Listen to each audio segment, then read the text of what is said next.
Wyman Spooner, July 2, 1795, November 18, 1877, was an American printer, lawyer, and politician from Elkhorn, Wisconsin. Background: he was born in 1795 in Hardwick, Massachusetts, where he worked as a printer. He studied law in Vermont and was admitted to the Vermont bar. In 1835, he moved to Canton, Ohio, where he practiced law. In 1842, he moved to what is now Elkhorn, Wisconsin. Public office: from 1847 until 1859 he served as Walworth County's probate judge. He then became a Wisconsin Circuit Court judge. Spooner was an abolitionist and initially a Free Soiler. He was elected in 1849 and 1850 for two one-year terms as a member of the Wisconsin State Assembly from Walworth County's 4th Assembly District.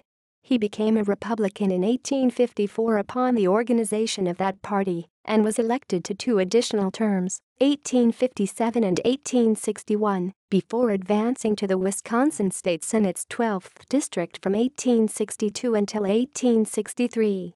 He served 3 terms as the 9th Lieutenant Governor of Wisconsin, from 1864 until 1870 under Governors James T. Lewis and Lucius Fairchild. In 1872 he supported liberal Republican Horace Greeley for the presidency of the United States.